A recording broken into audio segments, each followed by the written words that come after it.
வணக்கம் தோழர். இறையில்லா இஸ்லாம் சேனலுக்காக உங்களை சந்திக்க வந்திருக்கிறேன். உங்களை பத்தின அறிமுகம் கொடுங்க. உங்களால எது எது வெளிப்படுத்தி சொல்ல முடியுமோ, அது வெளிப்படுத்துறதுனால பிரச்சனை இல்லையோ, அந்த மாதிரி தகவல்களை மட்டும் நீங்க சொன்னாலும் போதும். வணக்கம் தோழர், என் பேர் நான் இலங்கையிலேருந்து பேசுகிறேன். நான் 10 வயசுல இருந்து மதரசாவில் போய் குர்ஆன் மனனம் செஞ்சு பிறகு படிச்சிட்டு பிறகு நான் வேலை செஞ்சு கொண்டிருக்கேன். நான் 2 வருஷம் இருந்த அந்த டைமில் தான் எனக்கு என்ன சொல்கிற இந்த சிந்தனைகள் ஏற்கனவே நிறைய காலமாக நிறைய சிந்தனை எல்லா முஸ்லீம்களுக்கும் அது இருக்கும். ஒரு சந்தேகம் உண்டு, எல்லா விஷயத்திலையும் நிறைய விஷயங்கள் சந்தேகம் இருக்கும். ஆனால் நான் பிறகு குர்ஆன்லையும் ஹதீஸ்லையும் தேடி பார்க்கக்குள்ள அதில் முக்கியமாக எனக்கு நடந்த சம்பவம் என்னென்னா, இலங்கையில் ஒரு குண்டு வெடிப்பு நடந்துச்சு. அதிலிருந்து தான் நான் நிறைய விஷயத்தை தேட தொடங்கினேன். இந்த இப்போ உதாரணத்துக்கு அடிமத்துவம் எல்லாம் இருக்குதானே, அடிமை சம்பந்தமான விஷயங்கள், இந்த தீவிரவாதம், இதெல்லாம் ஏற்கனவே இஸ்லாத்தில் இருக்கின்ற நிறைய விமர்சிச்சுக்கு இருந்தாங்க. அந்த டைம்ல எல்லாம் நான் அவங்களுக்கு நான் எதிர்த்துக்கு இருந்தேன். நான் நிறைய கிறிஸ்டியன் ஆக்களோட எல்லாம் நான் நிறைய விவாதம் விவாதம் வேண்டாம் தனிப்பட்ட முறையில் வாட்ஸ்அப்பில் அவங்க சொல்லுவாங்க, உங்களோட நபி இப்படி இருக்கார். இப்போ நான் அவங்க சொல்கிற வாதத்தை நான் இருக்காண்ட ஹதீஸில் போய் பார்த்தா இப்போ அந்த அடிமைத்துவம் சம்பந்தமானது, இந்த சிறுவர்களை கொள்வது, அப்படி அந்த மாதிரி விஷயங்கள் எல்லாம் ஹதீஸில் இருக்கு, குர்ஆன்லையும் இருக்கு. அப்போ இது இப்படி நிறைய விஷயங்கள்ல சந்தேகங்கள் பிறகு இந்த 2019 இங்கே ஒரு குண்டு வெடிப்பு நடந்துச்சு. அதுக்கு பிறகுதான் நிறைய விஷயங்கள் தேட தொடங்கி, அதுக்கு பிறகுதான் நான் உணர்ந்தேன் என்னண்டா, இது சமாதானத்தின் மதம் இல்லை, இது நிம்மதியாக ஒரு மனுஷன் வாழக்கூடிய மதம் இல்லை, இது தீவிரவாதியில் செல்லப்பட்ட இருக்கிறதெல்லாம் தீவிரவாதம், அப்படி அடிமைத்துவம், பெண் அடிமைத்துவம், இந்த மாதிரி சொல்லிக்கிட்டே போகலாம். ஆமா, இஸ்லாம்ல ஆன்மீகமோ அல்லது மன அமைதி தரக்கு ஏதாவது விஷயமோ எதுவுமே கிடையாது. அது சொல்லித்தரது எல்லாமே அடிமை மனோபாவத்தை தான். அது மனிதர்களுக்குள்ள அந்த அடிமை மனோபாவத்தை நல்ல ஆழமாக விதைக்குது. அதனால என்ன ஆகுதுன்னா, ஒரு சர்வாதிகார ஆட்சி முறையை ஈஸியாக கொண்டு வர முடியும். அது சொல்றது எல்லாமே அந்த சர்வாதிகார ஆட்சி முறையை சொல்ற ஒரு கோட்பாடு தான் அது. இதை நம்ம ஒரு கல்ட்டுன்னு தான் சொல்ல முடியும். ஆனால் இந்த கல்ட்டை நம்ம ஏதாவது எதிர்த்து ஏதாவது ஒரு கேள்வி கேட்டால் இவங்களுக்கு கோவம் வந்துடும். அது மட்டும் இல்லை, அந்த கல்ட்டுக்கு எதிராக எந்த ஒரு எதிர்கருத்தையும் அனுமதிக்கிறது இல்லை. ஒருவேளை எதிர்கருத்துகள் வந்தால் அதை எப்படி கையாளணும், வன்முறையாக எப்படி அதை அடக்கணும் அப்படிங்கிறதையும் தெளிவாக சொல்லி கொடுக்குது அது. ஸோ இது சினிமாவில் இவங்க இதை பற்றி காமிக்கும் போது உடனே உங்களுக்கு கோவம் வந்துடும். நான் அந்த டைமில் இந்த விஜயர துப்பாக்கி படம் பிறகு விஸ்வரூபம் படம், கமலில் விஸ்வரூபம் படம் வந்துச்சு. அதையெல்லாம் பார்த்துட்டு எனக்கு கடும் கோவம் என்னண்டா, இந்த கமலோடையும் தான் விஜயோடையும் தான் இந்த முருகதாஸோட என்னண்டா, இவங்க என்னத்துக்காக இப்படி முஸ்லீம்களை இப்படி இவ்வளவு சித்தரிச்சு, தீவிரவாதிகளை சித்தரிச்சு இப்படி படம் எடுக்காங்க என்றுதான் எனக்கு தோணுதல் ஏற்பட்டுச்சு. பிறகு இலங்கையில் அந்த சம்பவம் நடக்கக்குள்ள பார்த்தா அவங்க படத்தில் காட்டினது இங்கே நடந்தது. இந்த படத்தில் 12 இடத்துல ஒரே டைமில் குண்டு வெடிக்கும். அதே தான் இலங்கையில் நடந்துச்சு. துப்பாக்கி படத்தில் 12 இடத்துல ஒரே டைமில் குண்டு வெடிப்பாங்க. இப்போ இலங்கையில் நடந்தது அதான் 9 இடத்துல ஒரே டைமில். என்ன சொல்கிறேன், இப்போ படங்கள் எல்லாம் காட்டக்க அவங்க சொல்லுவாங்க, முஸ்லீம் மக்கள் அப்படி இல்லை, முஸ்லீம் அப்படி இல்லை, அது என்னது சமாதானத்தின் மதம் அப்படி நிறைய சொல்லுவாங்க. ஆனால் அதெல்லாம் இல்லையேண்டு உண்மையாக நீங்கள் குர்ஆன் ஹதீஸை எடுத்து பார்த்தா உங்களுக்கு விளங்கும். பிறகு நான் யூடியூப்பில் இதில் சர்ச் பண்ணி பார்க்கக்குள்ள இப்படி எக்ஸ் முஸ்லீம் பண்ணிட்டு இருக்காங்கன்ட்டு எனக்கு தெரிய வந்தது. இப்படி நிறைய பேர் பற்றி சிந்திக்காங்க. பிறகு அதில் அடித்தா போஸ்டட் ப்ராஃபிட் அப்படி நிறைய இங்கிலீஷில் நிறைய பேர் இருக்காங்க. தமிழில் அதெல்லாம் குறைவு, இங்கிலீஷில் நிறைய இருக்காங்க. பிறகு நான் இருக்கக்குள்ள எனக்கு மலையாளம் படிக்கிறதுக்கான ஒரு சான்ஸ் கிடைச்சிச்சு. என்னென்னா, நான் பேசுகிற பழகிறார்கள் எல்லாம் மலையாளம். இப்போ அது படித்ததால மலையாளத்தில் நிறைய இந்த கண்டென்ட் நிறைய இருக்கு. கேரளாவில் இந்த எக்ஸ் முஸ்லீம் சம்பந்தமான கண்டென்ட் நிறைய இருக்கு. இந்தியாவையோ ஸ்ரீலங்கா போலையோ அங்கே இல்லை நிலைமை. அப்போ அங்கே ஜப்பார் என்ற ஒரு ஆள் இருக்கிறவங்களுக்கு தெரிஞ்சிருக்கும். ஆமாம், எனக்கு தெரியும். ஜப்பாரை நான் நேரில் சந்திச்சிருக்கிறேன். நீங்கள் சொல்லுங்கள். அவர் வீடியோக்கள் எல்லாம் நான் பார்க்க தொடங்கினேன். அவர் குர்ஆன் கிளாஸ் அவர் நடத்துகிறார், அது ஃபுல்லாக கேட்க தொடங்கினேன். அதுக்கு பிறகுதான் எனக்கு விளங்கிச்சு குர்ஆன் என்ன சொல்லுது. உண்மையாகவே குர்ஆன் அந்த ஒரு சந்தர்ப்பத்திலே மின்னினத்துக்காக அந்த வசனங்கள் இறங்கிச்சேண்டு அதை புரிஞ்சதுக்கு பிறகுதான் எனக்கு ஒரு தெளிவு கிடைச்சிச்சு. அதை பற்றி தேடிக்கத்தான் இருக்கேன். நன்றி. நீங்க உங்களுக்குள்ள நடந்த மாற்றம் இலங்கையில் நடந்த அந்த குண்டு வெடிப்பு, எனக்கு தெரியும் அந்த ஈஸ்டர் குண்டு வெடிப்பை தான் நீங்க குறிப்பிட்றீங்கன்னு நினைக்கிறேன். சரிதானே? நீங்க சின்ன வயசுலயே குரானை மனனம் செஞ்சுட்டீங்க, ஆபீஸுங்கிற அந்த நிலையை எட்டிட்டீங்க. சரி, அந்த மதரசாவுக்கு போகும்போது அங்க குரான் மனனம் மட்டும்தான் சொல்லி தருவாங்களா? குரானுடைய விளக்கம், அப்புறம் அதீதுகள், இதை பத்தி எல்லாம் சொல்லி தருவாங்களா? இல்லை பிரதர், இது ஹிஃப்லு ஹாஃபிஸ் மதரசான்றதால குரான் மனனம் செய்கிறது மெயின். இனி அடிப்படையான பேசிக்கான சில விஷயங்களை எப்படி சொல்கிறது, எப்படி உண்டு, எப்படி படுக்கிறது, எப்படி பாத்ரூம் போல கழுவுறது, அந்த மாதிரி விஷயங்களை சொல்லி தருவாங்க. இப்போ இந்தியாவில் எப்படி எசிட்டியாக அந்த மதரசாக்கள் எல்லாம் இலங்கையில் எப்படி இருந்துச்சுண்டா, இப்போ நான் ஓதினது ஒரு 20 வருஷத்துக்கு முதல். அப்போ அதாவது 2005 அந்த காலப்பகுதியில். அப்போ அந்நேரம் எப்படி இருந்துச்சுண்டா, சில மதரசாக்களுக்கு ஃபுல்லாக பிள்ளைகளை ஸ்கூலாக படிப்பு அப்படியே நிறுத்திட்டு மதரசாவில் கொண்டு விடுவாங்க. 3 வருஷமோ 4 வருஷமோ 5 வருஷமோ. நான் ஓதினது எப்படியாண்டா, ஸ்கூலுக்கு எப்படி போகிறேன்டா, ஸ்கூல் டைம் வந்துக்கு காலையில் 8 மணிலேருந்து பகல் 2 மணி 3 மணி வரைக்கும். ஆனால் இவங்க என்ன செஞ்சாங்கன்னா, இந்த ஊரில் இருக்க ஸ்கூல் அதிபர், அவங்க அங்கே இருக்க மாஸ்டர், ஹெட் மாஸ்டர்ன்னு சொல்கிற அந்த அதிபர், அவங்கள்ட்ட எல்லாம் பேசி அதை 11 மணி ஆக்கினாங்க. அதாவது இந்த ஆஃபீஸுக்கு போத ஒரு பிள்ளைகளுக்கு 11 மணி வரைக்கும் ஸ்கூல், 11 மணி முடிய அவங்கள மதரசாவுக்கு விடணுமாண்டு. இப்போ அந்த காலத்தில் இப்போ இருக்க அளவுக்கு டெக்னாலஜியோ இல்லாட்டி அறிவோ இல்லை தானே. எல்லாரும் இந்த மார்க்கம் பண்ணா எல்லாத்தையும் கழட்டி விட்டுருவாங்க, அந்த அளவு தான் இருப்பாங்க. இப்போ அதால் அந்த அதிபர் மாதிரி என்ன செஞ்சாங்கன்னு அதுக்கு ஒத்துக்கிட்டாங்க. இதை ஒத்துக்காட்டி நம்மளுக்கு ஏதாவது நடந்துடுமோ, ஏதாவது தெய்வ குற்றமாகுமோ, இல்லாட்டி இதை ஒத்துக்கிறதால நமக்கு நன்மை கிடைக்கும், அந்த இதில் அவங்களும் ஒத்துக்கிட்டாங்க. ஆனால் இது சட்டப்படி தப்பு இது. ஆமா அகமது, இங்கேயும் அதாவது தமிழ்நாட்டிலையும் நீங்க குறிப்பிடுற மாதிரி மதரசாக்கள் உண்டு. முழுமையா வெறும் மதரசா இஸ்லாம் மதக்கல்வி மட்டும் போதிக்கக்கூடிய இடங்களும் உண்டு. அப்புறம் நார்மல் ஸ்கூல் படிப்பு இருக்கு இல்லைங்களா, அந்த படிப்பும் மதரசாவும் கலந்ததும் உண்டு. இப்படி 2 வகையாகவும் இருக்குது. ஆனாலும் இந்த 2லேயுமே முதன்மையா இருக்க போறது மதக்கல்வி தான். ஆனாலும் இங்க இந்த ஸ்கூல் மதரசா 2மே இணைந்த பாடத்திட்டம் இருக்கு இல்லைங்களா, அதுல இருந்து வெளியே வர்றவங்களுக்கு மற்ற இந்த அறிவியல், வரலாறு இந்த மாதிரி விஷயங்கள்ல தேர்ச்சி இருக்குமான்னு கேட்டா அது கேள்விக்குறிதான். அவங்களுக்கு மொழிப்பாடங்களை தவிர வேற எதுலையும் பெரிய அறிவு இருக்காது. மதக்கல்வியில அவங்களுக்கு என்ன நினைக்கணுமோ அதை கற்றுக் கொடுத்துருப்பாங்க. இப்படிதான் இருக்கும். பொதுவாகவே இங்குள்ள மதரசாகள்ல இருந்து வெளிவர ஆட்கள் எப்படி இருப்பாங்க அப்படின்னு கேட்டீங்கன்னா, அந்த உஸ்தாதுகள் போதிச்சதை தவிர அவங்களுக்கு கூடுதலா சிந்திக்கவே தெரியாது. இலங்கையில உங்களுடைய அந்த மதரசா கல்வி முறையிலிருந்து வெளியே வர்றவங்க எப்படி இருப்பாங்க?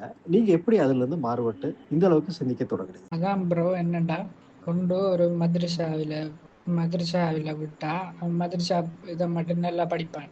அதே நீங்கள் ஸ்கூலில் விட்டா ஸ்கூல் பாடங்களை படித்து மற்ற விஷயங்களை படிக்கக்கூடியதாக இருக்கும். ஆனால் 2ஐயும் சேர்த்தோன்னே ஒன்றில் ஒழுங்கடிக்கலாம், மற்ற ஏதாவது ஒன்று மிஸ் ஆகும். இப்போ எனக்கு ஸ்கூலில் அந்தளவுக்கு படிப்புகள் கிடைக்கல. மதரசாவில் அந்த மதரசா ஓதி முடிச்சு அப்படி வர அந்த இதெல்லாம் எனக்கு இருந்துச்சு. அதால் நான் ஸ்கூலில் எல்லாம் மார்க்ஸ் எல்லாம் 100க்கு 23. இப்போ மெட்ஸில் 100 மார்க்ஸில் 23 25 அப்படி தான் எடுப்பேன். இங்கிலீஷ்லேயும் அப்படி தான். மதரசா விட்டு வந்ததுக்கு பிறகு தான் நான் எல்லாம் படிக்க எனக்கு கிடைச்சிச்சு. இப்போ இந்த மதரசால படிக்கிற மாணவர்களுக்கு எந்த மாதிரி மனநிலையை உருவாக்குறாங்க? அவங்க மனநிலை எப்படி இருக்கும்? மனநிலை எப்படி இருக்குமாண்டா, அடிமை மனநிலை தான். அதாவது எங்கள் உஸ்தாத் ஹசரத்துன்னு சொல்லுவோம், அவன் எப்படி ட்ரெயின் பண்ணுவானண்டா, ஒரு அடிமை எப்படி இருக்கணுமோ அந்தளவு தான் ட்ரெயின் பண்ணுவான். பாத்ரூமுக்கு போகிறோண்டா கூட அவன்கிட்ட போய் கை கட்டி கிட்ட பேசவும் மேலா, எழுமி நின்று இந்த ஒரு விரலை காட்டணும். 1 பாத்ரூமுக்கு போகிறோண்டா ஒரு விரல், 2 பாத்ரூமுக்கு போகிறோண்டா 2 விரல். அவனை எந்த வித டிஸ்டர்புமே பண்ணாமல் நம்ம எவ்வளோ அவசரமாக இருந்தாலும் எழும்பி நின்று அந்த இதை நம்ம செல்லப்படாது, அந்த கையில் ஹார்ட் பிடிக்கணும், போகண்ட தான் போகலாம். அந்த அளவுக்கு அடிமை மனநிலை. பிறகு அவன் சாப்பிட்டா அவன் சாப்பிட்டு முடிய ஒரு பெல் ஒன்று இருக்கும், அதை அடிப்பான். அடித்த உடனே நம்ம டக்குண்டு போய் அவன் சாப்பிட்ட பீங்கான் ஏனங்கள் எல்லாத்தையும் க்ளீன் பண்ணி நம்ம கொடுக்கணும். அவன் ஏன் அப்படி இருக்கானண்டா அவன் ஃபுல் டைமில் அவன் இதை செஞ்சவன். அவன் மதரசாவில் ஓதினவன், படிப்பும் இல்லாமல் 5ஆம் ஆண்டு படிப்பை விட்டுட்டு மதரசாவுக்கு போனவன் எப்படி இருப்பான்? இப்போ அவன் ஹஸ்ரத் இப்போ அவன் எங்களுக்கு உதாரணம் சொல்லுங்க எப்படி சொல்லுவான்டா, எங்கட ஹஸ்ரத் வந்துக்கு டாய்லெட் குழி இந்த என்ன சொல்கிறது, அந்த டாய்லெட் குழியை உள்ளுக்கு இறங்கி கழுகுறேன்ட்டு சொல்லுவாங்க. கழுகு அவங்களோட ஹஸ்ரத் அதை கழுக சொல்கிறான், இவன் அதை கழுகுறான். அந்த அளவுக்கு நாங்கள் அப்படியே நான் கழுகினேன், நாங்கள் அந்த அளவுக்கு உங்களை சொல்லலானே அண்டு எங்களுக்கு அதை உதாரணம் காட்டுவேன். சொல்கிற விலங்கு தான் உங்களுக்கு. அடுத்தது எந்த சின்ன விஷயத்துக்கும் அடிதான். ஒரு சின்ன பிள்ளை ஒரு 10 வயசுலேருந்து 15 வயசு வரைக்கும் ஒரு பிள்ளை என்ன செய்யும்? விளையாடுறதுக்கு என்னென்ன செய்யலுமா தான் செய்யும். இப்போ ஒரு கொடியனோட காட்சிக்கு இருந்தால் அதுக்கு அடிகளும். பிறகு நம்ம ஒவ்வொரு நாளும் சுபவுக்கு அந்த பாடம் கொடுக்கணும். அந்த பாடம் திக்கினா நேற்று நான் கதைச்சிக்கிட்டதை கண்டனா தான் நீ இருக்கிறாய், நீ ஒழுங்கு அவுதுரா இல்லை என்ற அடி என்ன அடிப்பான். மதரசாக்கள்ல அடிக்கலைன்னா தான் ஆச்சரியப்படணும் நம்ம. ஏன்னு கேட்டால் நம்ம முகமதுடைய போதனை அந்த மாதிரி தான் இருக்குது. 10 வயசுக்கு மேலே ஒரு குழந்தை வந்து தொழுகலைன்னா அடித்து தொலை சொல்லி முகமது சொல்லி கொடுத்துருக்கிறாரு. பிறகு அவன் நோக்கம் என்னண்டா குர்ஆனை படிக்கிறத நோக்கம். இந்த உலக கல்வியெல்லாம் அதெல்லாம் ஒரு விஷயமே இல்லை. இப்போ ஸ்கூலெல்லாம் முக்கியமே இல்லை. என்ன செய்வாங்கடா, அதை மதரசா நிர்வாகத்திட்ட அடிக்கடி அதை முறையீட்டுக்கு எடுப்பான். ஸ்கூலை ஃபுல்லாக நிப்பாட்டிட்டு ஃபுல்லாக மதரசாவில் ஆக்கள் எடுக்கணும், ஸ்கூலை ஃபுல்லாக நிப்பாட்டணும்ண்டு. இப்போ அதில் விட்டு வெளியேறங்கிறவங்களும் அந்த மனையில் எடுப்பாங்க. அப்புறம் உங்கள் மனநிலையில் எப்படி மாற்றம் வந்தது? மனநிலை எப்படி மாறிட்டுன்னு கேட்டிங்கன்னா, அது நம்மளா மாறாத வரைக்கும் மாறாது. சரியா சொன்னீங்க. மாற்றம் வந்து அவங்கவுங்களுக்குள்ள இருந்து தான் ஏற்படணும். அதுதான் சரியானதும் கூட. இப்போ இறை மறுப்புங்கிறது அவங்கவங்களுடைய சிந்தனையில தான் உதயமாகும். எனக்கு அது எனக்கு சின்ன வயசுலேருந்து எனக்கு ஒரு இது என்னண்டா, எதை கொடுத்தாலும் அதை நான் அதுக்குள்ளே எப்படி அது இயங்குது, அது எப்படி மெக்கானிக், அது எப்படி அது வேலை செய்யுதுன்னு நான் பார்ப்பேன். ஒரு கம்பெனிக்கு இப்போ நான் தான் வேலை செய்கிறேன். இப்போ ஒரு கம்ப்யூட்டர் தந்தாலும் நான் அந்த கம்ப்யூட்டரை ஃபுல்லாக நான் கல்லட்டி திரும்ப போட்டுவேன். அந்த அளவு இது ஒரு இதை தந்த எப்படி இருக்கேன்னு நான் ஆராய்வேன். அதே மாதிரி தான் நான் குர்ஆன் ஆராய ஆரம்பித்தேன். உண்டு ஏதாவது ஒரு மதரசாவில் படிப்பிக்கேன், ஏதாவது ஒரு அப்போ இந்த தேடல் இருக்கணும். இந்த தேடல் இல்லாட்டி எதுவும் செய்யலை. இப்போ என்னோட ஓதினவங்க எல்லாம் இன்னொரு ஃப்ரெண்டு அவன் ஃபுல்லாக படிப்பும் இல்லாமல் இப்போ ஒரு பள்ளியில் ஏகிய தொலைவிச்சுக்கிட்டிருக்கான். இப்போ என்ன விஷயம் சொல்ல வரேன்டா, நம்மளோட தேடல் இருக்க வரைக்கும் தானே எல்லாம் சாத்தியப்படும். நம்மளை மாற்றலாம், மற்றும்படி அது கஷ்டம். நீங்கள் சொல்லக்கூடிய இந்த செய்திகளை என்னால் நல்லா புரிஞ்சுக்க முடியுது. இதோடைய பிரச்சனை என்னங்கிறது என்னால் உள்வாங்கிக்க முடியுது. இதுக்கு காரணம் என்னன்னு கேட்டிங்கன்னா, என்னுடைய குடும்பத்தில், அதாவது எனக்கு ரொம்ப நெருங்கின வட்டத்தில் 4 பேர் வந்து ஹாஃபிஸ் அந்த குரான் மனனம் முடித்த ஆட்கள். அதில் 2 பேருக்கு வந்து நீங்கள் சொல்கிற மாதிரி அந்த மதரசா ஜீவியாக தான் இருக்கிறாங்க. அவங்களுக்கு வேறு ஒன்றுமே தெரியாது. அவங்க கிட்ட பேசும்போது நான் கேட்குறது உண்டு, இந்த மாதிரி குரானில் இந்த மாதிரி சந்தேகம் இருக்குது, இல்லை இந்த ஹதீஸு இந்த குரான் வசனங்களும் இப்படி முரண்படுது, இதை பற்றியெல்லாம் நீங்கள் கேட்பீங்களா அப்படின்னு அவங்கள கேள்வி கேட்பேன் நான். அப்போ அவங்க என்ன சொல்லுவாங்க அப்படின்னா, இல்லை நாங்கள் வந்து உஸ்தாதை மீறி ஒன்றுமே பேச மாட்டோம், அங்கே வந்து கை கட்டி பேசாமல் தான் இருப்போம், யாராவது 1-2 பேர் கேள்வி கேட்பாங்க, அவங்க அசரத்து வந்து உடனே வந்து அப்போ இதுக்கு ஏதோ ஒரு விளக்கம் கொடுப்பாரு, இல்லை நான் வந்து கேள்வி கேட்காத வாயை மூடிட்டு இரு அப்படின்னு சத்தம் போடுவாங்க, அதோட அது முடிஞ்சிருங்க அப்படின்னு அவர் சொல்லுவார். நீங்கள் சொல்கிற சரிதான். அவங்களுக்கு இஸ்லாம் தெரியும், நல்லா தெரியும். என்ன பிரச்சனைன்னா சரியா தெரியாது. அதாவது உண்மை என்ன சொல்லுது, உண்மையாக நபி யார், உண்மையாக என்னென்ன நடந்துச்சு அவங்களுக்கு தெரியும். அவங்களுக்கு தெரிஞ்சது அவங்களோட உஸ்தாது என்ன சொல்லி கொடுத்தாங்களோ அதுதான் தெரியும். இப்போ நானும் இந்த ஹாஃபிஸா இருக்காட்டி நானும் ஏதோ நோம்பில் ஒரு நோம்பை பிடிச்சிக்கு தொழுதுட்டு ஏதோ வணங்கிட்டு போயிட்டு இருந்திருப்பேன். எனக்கு நான் இஸ்லாம் ஃபஸ்ட்டு குரானை படித்தேன், அப்புறம் இஸ்லாத்தை படித்தேன். படிக்கத்தானே எனக்கு எல்லாம் புரிஞ்சது. இந்த பேக்ரவுண்ட் இல்லாமல் இருந்திருந்தேன் நானும் நோம்பல ஏதோ ஒரு முஸ்லீம் ஏதோ ஒரு பள்ளியில் சொல்லிக்கிட்டு நானும் இருந்திருப்பேன். நீங்கள் உங்களை பற்றி சொல்லும்போது உங்களுக்கு இயல்பாகவே வந்து ஒரு பொருள் எடுத்து அது எப்படி இயங்குது, அதோடைய மெக்கானிசம் என்ன அப்படின்னு பார்க்கறது உங்களுடைய இயல்புல இருந்த குணம் அப்படின்னு சொன்னீங்க. அதனால தான் குரானை எடுத்து ஆய்வு பண்ணி பார்த்தேன், அது எப்படி இயங்குது என்னங்கிறத பார்த்தேன், அதனால தான் நிறைய விஷயங்கள் தெரிஞ்சுக்கிட்டேன் அப்படின்னு சொன்னீங்க. உண்மையிலேயே நல்ல விஷயம். ஒரு குழந்தைக்கு வர வேண்டிய உண்மையான குணம் இதுதான். அது என்ன ஏது எப்படின்னு கேள்வி கேட்குற அந்த சிந்தனை தான் வந்து ஒரு கல்வி வந்து கொடுக்கணும். அதுதான் விஷயம். நானும் ஒரு மௌலவிட்ட கேட்க அவர் சொன்னார், அவர் கேட்கப்படுற நம்மகிட்ட குரான் ஹதீஸ் எல்லாம் ரிசர்ச் பண்ணின ஒரு ஆள் இருக்கிறார் ஒரு உஸ்தாத். அப்போ அவர்கிட்ட கேட்டுட்டு நான் சில கேள்விகளை கொடுத்தேன். ஆனால் விட இல்லை. அப்போ நான் கேட்டேன் என்ன ரிசர்ச் என்ன முதலாவது என்ன, இப்போ ஒரு கொரோனா வைரஸ் வந்தா அதை எப்படி ரிசர்ச் பண்ணுவீங்க, அது கொரோனா தானே, இதுக்கு முதல்ல இப்படி வருத்தம் வந்திருக்கா, இது உண்மையாகவே இது கொரோனா தானே, இல்லாட்டி இது எப்படி இதை கண்டுபிடிக்கும், இதோட சிம்டம்ஸ் என்ன. இப்போ அதுதானே இப்போ ரிசர்ச் அப்படித்தானே பண்ணணும், கிரிட்டிக்கல் திங்கிங் இருக்கும். இவங்களோட ரிசர்ச் என்னண்டா அல்லாஹ் அனுப்பின தூதர் நபி அவர் சொன்ன எதுவுமே பிழைக்காது. இதுதான் இவங்களோட அடிப்படை. ஆமாம், நீங்கள் சொன்னது சரிதான். முஸ்லீம்களுடைய ஆய்வு என்னன்னா முதல்லயே வந்து குரானும் அல்லாவும் முகமதும் சரி இப்படிங்கிறதுக்கு தான் அந்த ஆராய்ச்சி வந்து போகணும், மற்றபடி மாறி போயிடக்கூடாது அப்படின்னு சொல்லுவாங்க. நான் வந்து இதே போல் துவக்க காலத்தில் நான் சொல்லும்போது இந்த மாதிரி எனக்கு நிறைய சந்தேகங்கள் வருது, இது சம்மந்தமாக நான் ஆராய்ச்சி பண்ணிட்டு இருக்கிறேன் அப்படின்னு சொல்லும்போது எனக்கு சொன்ன பதில் என்னென்னா, இந்த மாதிரி ஆய்வுகள் செஞ்ச நிறைய பேர் நாத்திகத்தை நோக்கி போயிட்டாங்க, நீங்கள் அதை மட்டும் வராமல் பார்த்துக்கங்க அப்படின்னாங்க. ஆனால் எனக்கு என்னவோ நடந்தது கடைசியில் அதுதான்.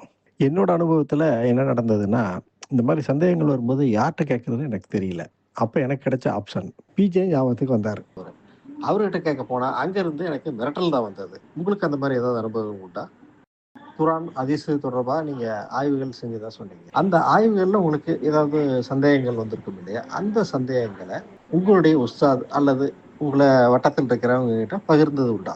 அவர்கிட்ட கேட்கறதுக்கு அவர்கிட்ட அனுப்பினதுக்கு இந்த மூலவி கொடுத்த பதில் என்னண்டா, அப்படி இருக்காண்டு அவர் திரும்ப கேட்டுட்டார். இந்த மூலவி மாறியதுக்கு பற்றியாண்டா ரெண்டாவது இந்த மூலவிக்கே தெரியலை. பிறகு நிறைய இப்படி இந்த மாதிரி சம்மந்தமான இப்படி கேள்விகள் நிறைய கொடுத்த பிறகு அவர் கேட்க தொடங்கிட்டார். இப்படி கேள்விகளை உங்கள்கிட்ட யாரு கேட்கா, அவரோட ஃப்ரெண்ட்ஷிப் வச்சுக்காத அப்படின்னு ஒரு இதொன்று கொடுத்துருக்கார். இவரோட நீ கூடாத, அவரோட ஃப்ரெண்ட்ஷிப் வச்சுக்காத, உனக்கு ஈமான் பைத்திரும் அந்த மாதிரி. நான் முன்னமே சொன்ன மாதிரி என்னுடைய உறவினர் வட்டத்தில் நிறைய ஆலயங்களும் ஆஃபீஸ்களும் உண்டு. அவங்ககிட்ட நான் இது சம்மந்தமாக நான் பேசுவேன். அவங்ககிட்ட அவங்களுடைய மதரசா கல்வி முறை எப்படி இருந்தது அப்படின்னு கேட்கும்போது அவங்க இப்படி தான் சொல்லுவாங்க. பெருசாக ஒன்றும் சொல்லித்தர மாட்டாங்க. வரலாறு, அதனுடைய விளக்கங்கள் அப்படின்னுலாம் சொல்லாமல் ஒரு ஹதீஸ் அல்லது குரான் வசனத்தை ஒரு போர்டில் எழுதி போடுவாங்க, அதை மனப்பாடம் பண்ணிக்கணுன்னாங்க. அடுத்த நாள் வந்து அதை ஒப்பிக்கணும். சில சமயங்களில் அதுக்கு விளக்கம் சொல்லி தருவாங்க. அப்புறம் ஏதாவது விவரம் தெரிஞ்ச ரொம்பவும் புத்திசாலியான மாணவர்கள் ஒன்று ரெண்டு சந்தேகம் கேட்பாங்க. இவ்வளவுதான், வேற ஒண்ணுமே தெரியாது எங்களுக்கு அப்படிங்கிற மாதிரி அவங்க சொல்லுவாங்க. நீங்க சொல்ற இந்த மௌலவி அவருக்கு மாரியத்துல் கிப்தியா யாருன்னு தெரியல அப்படின்னு சொன்னாரு அப்படின்னா உண்மையிலே அவர் இந்த மாதிரி ஒரு கூட்டத்துல இருந்து வந்த ஒரு மதரசா மாணவராக தான் இருக்கணும். இந்த மதரசாக்கள் மேல வைக்கப்படக்கூடிய இன்னொரு பெரிய குற்றச்சாட்டு என்னன்னா, அங்கு பாடம் படிக்க வர மாணவர்களை பாலியல் ரீதியாக துன்புறுத்தப்படுறாங்க அப்படிங்கிறது ஒன்று. தமிழ்நாட்டிலையும் அது நடந்ததா ஒன்று ரெண்டு செய்திகள் உண்டு. அதே போல் கேரளாவில் இது அதிகமாக நடந்ததாகவும் இந்த செய்திகள் நான் கேட்டிருக்கிறேன். உங்களுடைய பகுதியில் இலங்கையில் வந்து இந்த மாதிரி செய்திகள் நீங்கள் கேட்டிருக்கீங்களா? கண்டிப்பாக ப்ரோ. அது நான் எனக்கு தெரிஞ்சு 199% மதரசாவில் அது இருக்க அந்த சின்ன பிள்ளைங்களை பாலியல் ரீதியாக துன்புறுத்துற, உடல் ரீதியாக அடித்து துன்புறுத்துற அது வேற, பாலியல் ரீதியாக துன்புறுத்துறது எனக்கு தெரிஞ்சு நான் நிறைய கேள்விப்பட்டிருக்கேன். இப்போ எப்படி என்ன ப்ரோ, இப்போ நான் போன புதுசுக்குள்ள என் ஃப்ரெண்ட்ஸ் என் சீனியர் அவங்க நிறைய கதைகள் சொல்லுவாங்க. இப்படி அப்போ ஒரு ஹசரத் இருந்தான், என்னை வேண்டா அப்படி சொல்லக்கூடாது, ஆனால் நான் சொல்கிறேன் இப்படி சில விஷயங்கள் செஞ்சிருக்காப்புல.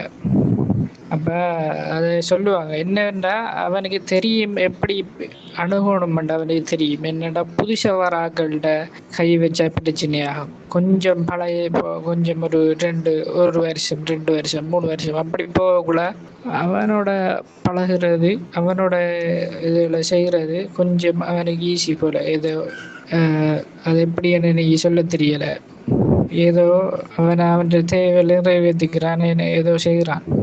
அந்த பிள்ளைகள் பயத்திலையும் அதை வெளியே சொல்லாது. இப்போ புதுசாக ஒரு பிள்ளைக்கு செய்யக்குள்ள அந்த பிள்ளை டக்கண்டு இதாகி பயத்தில் ஏதோ வீட்டை சொல்லிடும், ஏதோ செய்யும். ஆனால் ஒரு 2-3 வருஷம் அப்படி இருந்த பிள்ளை அவனுக்கு எல்லாம் விளங்கிடும். இப்போ அந்த பயத்தில் அவன் சொல்ல மாட்டான். அதையெல்லாம் யூஸ் பண்ணி அப்படி செஞ்சதாக எனக்கு அங்கே நிறைய பேர் சொல்லுவாங்க. அதில் ஒரு 1 இயர் நான் எனக்கு முடியக்குள்ள அந்த ஹசரத்து பெரிய பிரச்சனை ஆயிட்டு, ஒரு பிள்ளையில கை வச்சு அது பெரிய பிரச்சனையாகி ஆளை நிர்வாகம் மதரசாவிலேருந்து விலகிட்டாங்க. பிறகு வேற இந்த மற்ற ஃப்ரெண்ட்ஸ் மாதிரி ஒரு வேற மதரசாவிலாம் இப்படி சம்பவங்கள் நிறைய நடந்திருக்கேன். நான் பிறகு நிறைய கேள்விப்பட்டிருக்கேன். இது எல்லா இடத்தையும் நடக்குதுதான். மதரசாண்டு இருந்தால் இதெல்லாம் நடக்கும். ஆமா, நீங்க சொல்றது உண்மைதான். இது மதரசாக்கள்ல மட்டும் கிடையாது. எல்லா வழிபாட்டு தலங்கள்லயும் இந்த மாதிரி பிரச்சனை உண்டு. சர்ச்சில் எல்லாம் இப்ப பரவலா நடந்து போப் வந்து பகிரங்கமா மன்னிப்பு கேட்கிற அளவுக்கு போயிருக்குது. அதே போல நமக்கு தெரியும், இந்த இந்து கோயில்கள்லையும் இந்த சாமியாருங்க பூஜை செய்யறேன், பரிகாரம் செய்யறேன்னு என்னென்ன செய்யறாங்கன்னு டெய்லி நியூஸ் பேப்பர்ல வருது. ஆனா அந்த போப் வந்து பகிரங்கமா ஒப்புக்கொண்டு மன்னிப்பு கேட்ட மாதிரி முஸ்லீம் தரப்புல இருந்து எதுவும் கேட்ட மாதிரி எனக்கு தெரியல. ஏன்னா இதை வந்து இப்படி ஒண்ணு நடக்குது அப்படிங்கிறதே இவங்களுக்கு ஒத்துக்கிறதுக்கு மனசு வரல. அப்புறம் தானே மன்னிப்பு கேட்கறது. இதெல்லாம் கேட்கும்போது ரொம்ப வருத்தமா இருக்குது, கோபம் வருது. இவங்களையெல்லாம் வந்து ஒன்றும் செய்ய முடியலையே அப்படிங்கிற ஒரு வருத்தம் வந்து ரொம்பவும் மேலிடுது. ஒரு மதரசா ஆசிரியர் அப்படிங்கும்போது அந்த மத கல்வியில ஒரு உயர்ந்த நிலையில தான் இருப்பாரு. ஏன்னா ஆசிரியரா ஒரு பணி செய்யறாரு அப்படிங்கும் அவருக்கு இந்த மத போதனைகள் இருக்காதா? நம்மை வந்து இவங்க சொல்ற அந்த அல்லாஹ் கண்காணிக்கிறான், நாளை மறுமையில தண்டிப்பான், முன்னாடி விசாரணைக்கு நிக்கணும் அப்படிங்கிற அந்த பயம் எல்லாம் இவங்களுக்கு இருக்காதா? பயம் இருக்கா இல்லையாண்டனே, அது அவங்களுக்கு அந்த பயம் இருக்கா இல்லையாண்டனே தெரியல. ஆனா சில உஸ்தாத் மாதிரி இப்படி இருக்காங்க. அது என்ன மாதிரியான மண்ணில் என்று வழங்கலை. இப்போ சொல்ல நேரம் இது செஞ்சுட்டு பாவம் மன்னிப்பு கேட்கலாம். இப்போ இவங்க தானே சொல்லுவாங்க, நாத்தியர்கள் தானே, அவங்களுக்கு தானே எதுவும் இல்லை, எந்த கட்டுப்பாடும் இல்லை, அவங்க விரும்பின மாதிரி இருக்கலாமட்டு. ஆனால் உண்மையாக பார்த்தா இந்த மத நம்பிக்கையாளர்கள் தான் அவங்க என்னட்டாலும் செஞ்சுட்டு கடைசியில் போய் அல்லாட்டையோ இல்லாட்டி அவங்களோட கடவுள்கிட்டையோ மன்னிப்பு கேட்டால் விஷயம் முடிச்சு. ஆனால் நமக்கு அப்படி இல்லையே. நமக்கு எது செஞ்சாலும் அதோட அக்கௌண்டபிள் நாம தான். ஆமா, சரியா சொன்னீங்க. இப்போ நம்மளும் வந்து நாத்திகர்கள் எல்லாருமே சொக்கத்தங்கம் அப்படின்னு நம்ம சொல்லலை. ஏன்னா அதுலேயும் தவறு செய்யக்கூடியவங்க இருப்பாங்க. அப்படி தவறு செய்யக்கூடியவங்க தங்களோட செயல்களுக்கு தாங்களே தான் பொறுப்பேற்றுக்குவாங்க. அதுக்கு வந்து ஏதோ ஒரு கடவுளோ இல்லை விதினோ அப்படி சாட்டிட்டு போக மாட்டாங்க. இதுல ஒரு வேடிக்கை என்னன்னு கேட்டா, நாத்திகர்கள் தவறு செஞ்சா அது நாத்திகத்தோட பிரச்சனை. இதே வந்து இந்த முல்லாக்களோ அஜத்துகளோ அல்லது பாதிரிமார்களோ இல்லை சாமியார்களோ தவறு செஞ்சா அது தனிப்பட்ட மனிதனோட பிரச்சனை. ஆனால் அவங்களுக்கு அப்படி இல்லை. அவங்க கிடக்க ஒரு சின்ன ஒரு மன்னிப்பில் எல்லாம் முடிஞ்சிடும். ஒருவேளை அப்படி அந்த மாதிரி இருக்கலாம்னு நினைக்கிறேன். ஏனண்டா அந்த உஸ்தாது, இப்போ நான் சொன்ன உஸ்தாது 5 நேரம் தொழுவிக்க பள்ளியில் தொழுவிக்கையுமா. இப்போ அப்படிப்பட்ட நிறைய இருக்காங்க.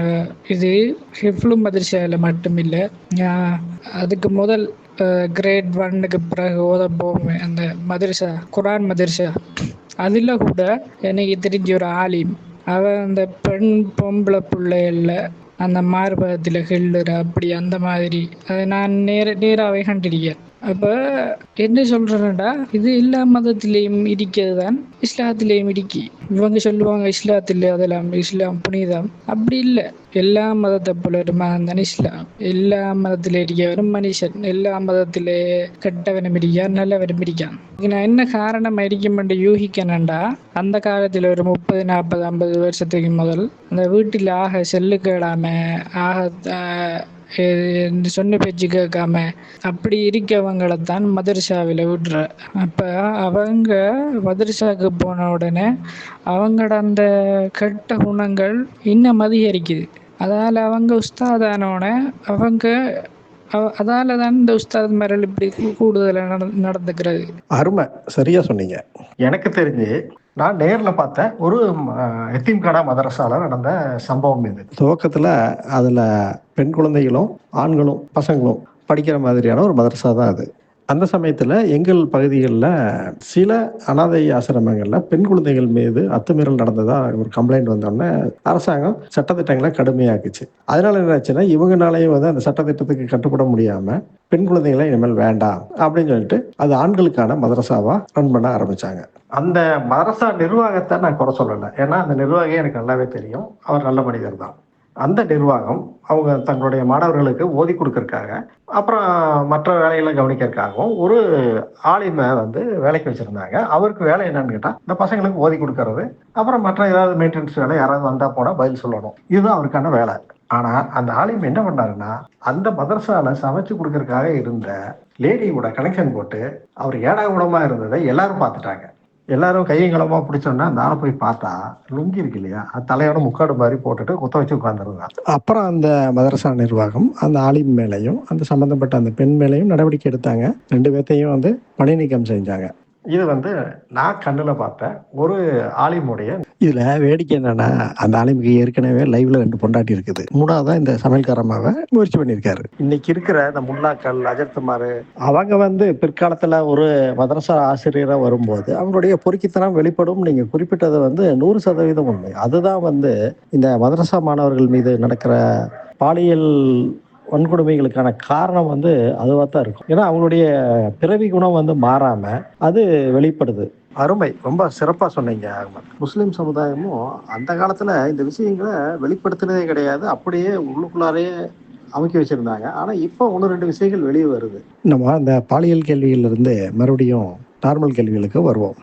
நீங்க மதரசால ஓதிட்டு இருந்த அந்த காலகட்டத்துல உங்க கூட சக மாணவர்கள்லாம் இருப்பாங்க இல்லையா, அவங்க கூட நீங்க பேசுவீங்க. அப்படி பேசும்போது இஸ்லாம்ல வந்து இப்ப நம்ம கேட்கற இந்த கேள்விகள்லாம் இருக்கு. இஸ்லாம் சரிதானா, முகமது உண்மையிலேயே தூதர் தானா, கடவுள் அல்லான்னு ஒருத்தன் இருக்கானா, இப்படிங்கிற மாதிரி கேள்வியெல்லாம் கேட்கறோம் இல்லையா. இந்த கேள்விகளை உங்களுக்குள்ள நீங்க கேட்டது உண்டா? அல்லது நீங்க குரான் வசனங்களுக்குள்ள ஒரு முரண்பாடு இருக்கு இல்லையா, ஒரு பக்கம் ஒரு செய்தி சொல்லும், அதுக்கு நேர் எதிராக இன்னொரு பக்கம் ஒன்று சொல்லும். குரான் ஆரம்ப பகுதி ஒன்றும் முடிவு இன்னொன்னும் சொல்லும். இந்த மாதிரி முரண்பாடுகள் இருக்கு இல்லையா, இந்த உள் முரண்பாடுகளை நீங்க குறிப்பிட்டு பேசுறது உண்டா? அந்த என்னோட பிரதர் அந்த டைமில் ஓதக்குள்ள எப்படின்னா சின்ன சின்ன வயசுல இருந்து அதை அடிச்சிட்டாங்களே தலையில. அல்லாஹ் அனுப்பின தூதர் தான் நபி, அவர் ஓட்டத்தில் அந்த கழுதை வானத்துக்கு போனார், எல்லாரையும் நம்பியாச்சு. அப்போ அதுக்கு அடுத்ததா கேள்வி இல்லை, குரான் என்பது அவர் இறக்கினதானு முழு நம்பிக்கை, 100% நம்பிக்கை. அப்போ அதில் அடுத்தது வாரத்துக்கு கேள்வி இல்லை. அடுத்தது குரான்ல அரபு தானே, நாங்கள் பொருள் விளங்க ஓதுறையிலே ஏதோ மந்திரம் மாதிரி ஓதுறது, அதால் இதில் இது சொல்லுது அதில் அது சொல்லுதுன்னு நாங்கள் அப்படி அது விவாதிச்சு அப்படி யோசிச்சும் இல்லை. ரெண்டாவது யோசிக்கிறதுக்குரிய வயசும் இல்லை. அந்த வயசு வந்து எப்படி இந்த பாடத்தை கொடுத்துப்படி எப்படி போய் விளையாடலாம், எப்படி இந்த பாடத்தை கொடுத்துப்படி கொஞ்சம் ரிலாக்ஸ் அளிக்கலாம் அந்த யோசனை தான் இருக்குமே முடிய இப்படியெல்லாம் யோசிக்க அளவுக்கு அது இருக்காது. ஆமா, நீங்க சொல்றது உண்மைதான். ஏன்னா 8-10 வயசுல அந்த குழந்தைகளுக்கு விளையாடுற மனோபாவம் தான் இருக்கும். அந்த சமயத்துல இதை வலுக்கட்டாயமா அந்த மதத்தை மண்டையில திணிச்சா என்ன ஆகும்? இப்போ நான் அவங்களோட பேசுகிறேன், என்னோட இன்னொரு 6-7 பேர் இருக்காங்க, அவங்களோட ஹாஃபிஸ்மார். நான் எல்லாரோடையும் எல்லா மாதிரி பேசுகிற இல்லை. அதில் ஒரு ஆள்கிட்ட நினைக்கிறேன் நான், அவர்கிட்ட கொஞ்சம் பேசி நடத்த இப்போ அவருக்கு கொஞ்சம் பழங்கிருக்கு. ஒரு ஆள் ஒரு கொஞ்சம் அவரும் சொல்கிறோம் இப்படி இப்படியெல்லாம் பிரச்சனை இருக்கி நமக்கு தெரியுதுன்ற அவர் சொல்கிறார். அப்புறம் அந்த நிலைமை மத்தாக்கள் எல்லாம் என்னது அந்த உள்ளத்துக்கு திரையிட்ட மாதிரி உண்டை எதையும் யோசிக்கல, அவங்க தொழுகு ஒதுக்கி அப்படி இருக்காங்க. ஆஃபீஸ் குரான மனநல வகுப்புல படிக்கிற மாணவர்களுக்கு அந்த மனநம் செய்யற அந்த செயலை தவிர வேற ஒன்றும் தெரியாது அவங்களுக்கு அப்படின்னு நீங்க சொன்ன செய்தி வந்து உண்மையாக தான் இருக்க முடியும். ஒரு முறை தொழுகையில் ஒரு சின்ன தவறு நடந்தது. அந்த இமாமுக்கு வந்து அது தெரிஞ்சிருச்சு, அதை சரி பண்ணிட்டார் அவர். 2 சஜிதா கூடுதலாக செஞ்சு அதை கரெக்ட் பண்ணிட்டார் அவர். ஆனால் கூட, அதாவது என் கூட தொழுத ஒரு ஆஃபீஸ் இருந்தார், அவர் காரியும் கூட, அதாவது குரானை ராகப்பட்டு ஓதக்கூடிய அந்த பயிற்சி பெற்றவர்.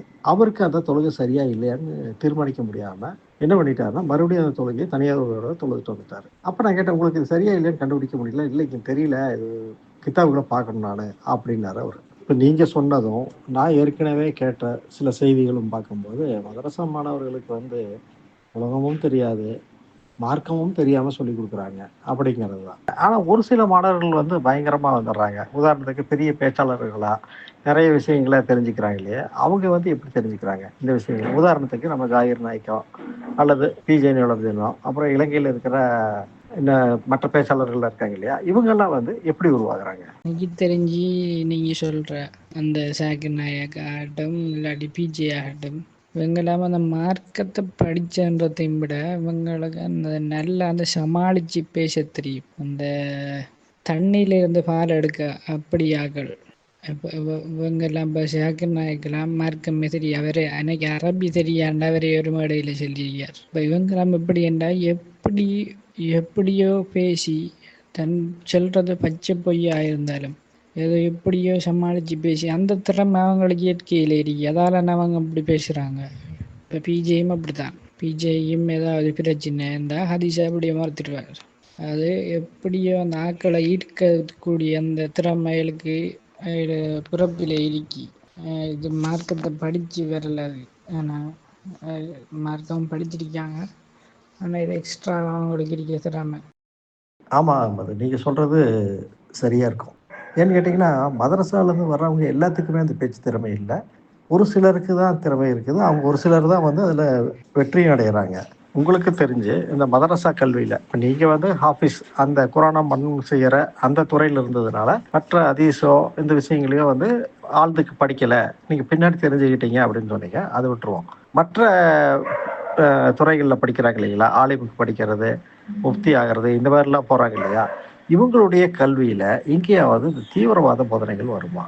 எதுக்காக இதை கேட்குறேன் அப்படின்னு கேட்டிங்கன்னா, உங்களுக்கு தெரியும் இலங்கையில் அந்த குண்டுவெடிப்பு, ஈஸ்டர் குண்டுவெடிப்பு, அதுக்கு முக்கிய காரணமாக இருந்தது யாருன்னு பார்த்தா ஜஹரன் அப்படிங்கிற ஒரு மௌலவி தான். அந்த ஆள் ஆரம்பத்தில் பிஜே கூட இருந்தான், அப்புறம் வேற எங்கேயோ மாறி போனான்னு வச்சுக்குவோம். ஏன்னா அந்த ஆள் ஒரு மதரசாவுடைய ப்ராடக்ட் தான். அந்த ஆள் எப்படி தீவிரவாதத்துக்குள்ளே போகிறான்?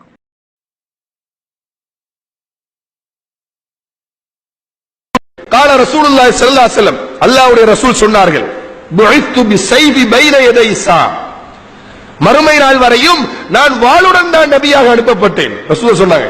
இந்த ஹதீஸ் எல்லாம் அரண்மனை ஆலிம்களால், சவுதி சல்லி வாங்குகின்றவர்களால், அந்த நிறுவனதாரிகளால் சொல்லப்படவே மாட்டாது. போருக்கு சோம்பரியானவன் இந்த செய்தியை சொல்ல மாட்டான். அல்லாஹ்வுடைய ரசூல் சொல்றாங்க, புஇத்து பிஸைஃப், வாளுடன் தான் நான் நபியாக வந்தேன்.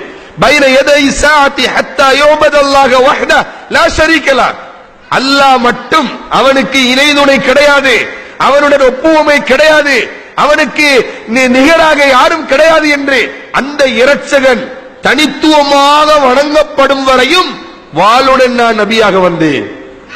வஜுஇல ரிஸ்கி தஹ்த ظில்லி ரும்ஹி, எனது உணவு எங்க இருக்கு தெரியுமா?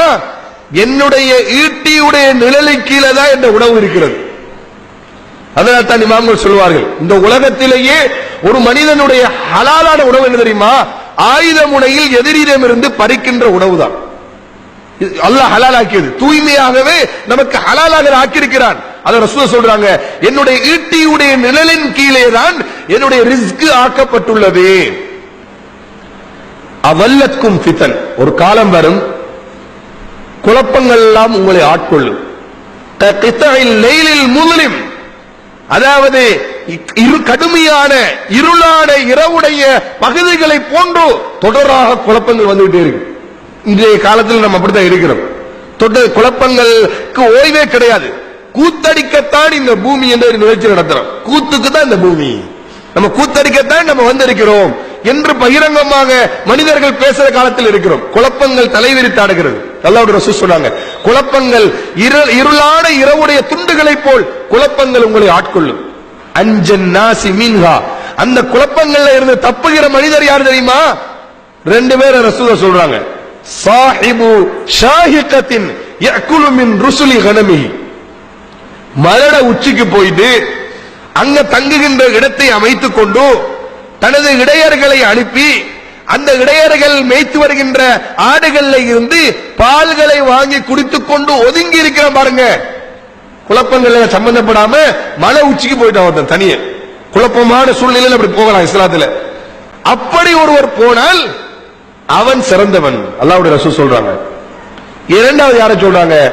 அவ் ரஜுலுன் மின் வராயி துரூபி ஆகிதுன் பிஐனானி ஃபரஸிஹி யஅகுலு மின் ஃபைஇ ஸைபிஹி, போருக்காக குதிரையை பற்றி பிடித்திருக்கிற மனிதன், அவன் தனது வாளின் மூலம் காவிர்களை விரட்டி அவர்கள் விட்டு சென்ற பொருள்கள்ல இருந்து சாப்பிடுகிறான்.